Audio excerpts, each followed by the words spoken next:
Hi, my name's Helen Mason and I'm going to be extinguishing our lovely fire that we've just cooked on and built. So, to start off, it seems like such a shame. I could quite happily stay here all afternoon to keep this fire going. However, just a reminder that before I do anything with the fire, I've got my bucket of water, which is going to help me to extinguish. I've got my fire blanket, my burns kit and my first aid kit really close by. I also have my fire gloves. Now, I'm going to be using this fire glove, and what my first step is going to be is to break up this fire. And what that's doing is it's spreading out the fuel, so it's harder for the fuel to catch. Okay, now the next thing, the hottest part of my fire is in the center, because this is where most of the heat has been. And what I want to do now is that I want to use my cup, which I have here, and I am going to start to pour water around the edge of the fire. Now, what I don't want to do is pour it directly into the centre or a big bucket of water straight on top, because what that will do is that will create steam, and steam can be just as harmful as the fire itself and can burn us. So I'm going to move around our fire, gradually adding water to the edges, and what I want to do is I want to move in a circular motion all the way around, eventually ending up in the centre. Now, there's no orange glowing flames anymore, but there is still quite a lot of smoke, which tells me that it's still very hot in the centre. And as you pour the water on, you can actually hear the hiss of the steam coming out.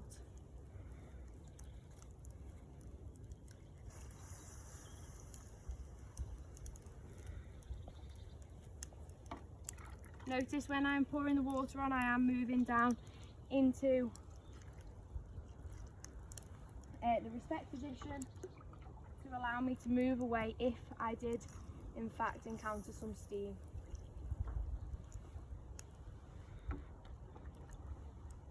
Okay, now I'm just going to pause there for a second, and I'm going to use my stick again to break up what we have left here.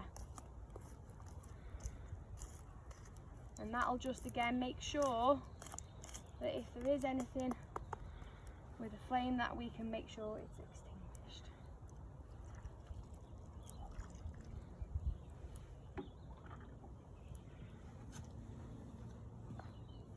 Now, I will not be leaving this fire until there is absolutely no smoke at all or steam coming from it. I want this to be cold and completely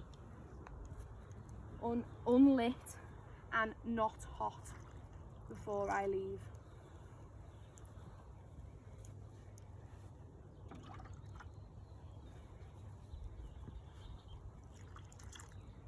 Now, when I make fires, when we use a fire, we always make sure that we inform the local fire service, as this prevents any unnecessary call-outs from the residents that live either side of us. Now I'm going to get one more, and then I'm going to give it another poke around with my stick. Okay, now there's not as much smoke coming from our fire now, but I can still see some steam, so I'm going to continue to pour my water on.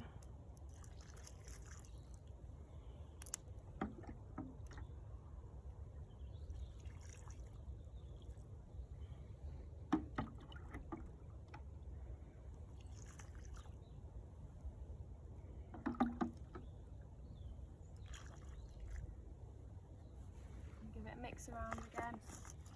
And as you can see, it actually ends up becoming quite muddy.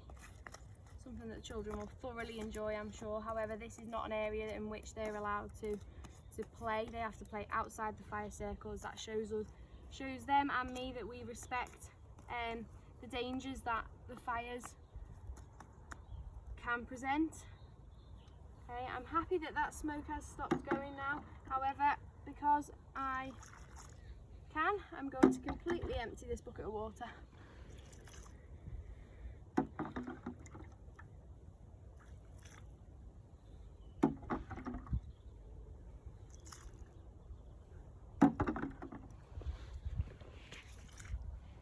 Okay, so as this is a permanent fire site, what I will do at the end of this is I will maybe just make sure that there's nothing left alit and there's no smoke, and then this site will remain as in situ. Now on our school premises, as this is a primary school, we can't set up temporary fires.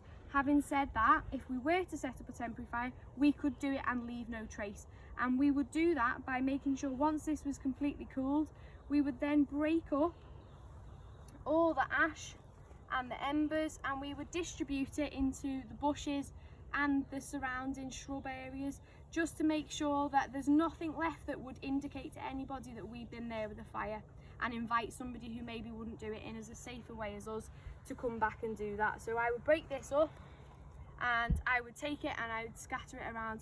Now as you can see, these are nice and cold now, none of these hold any heat, and that's why it's safe to do so.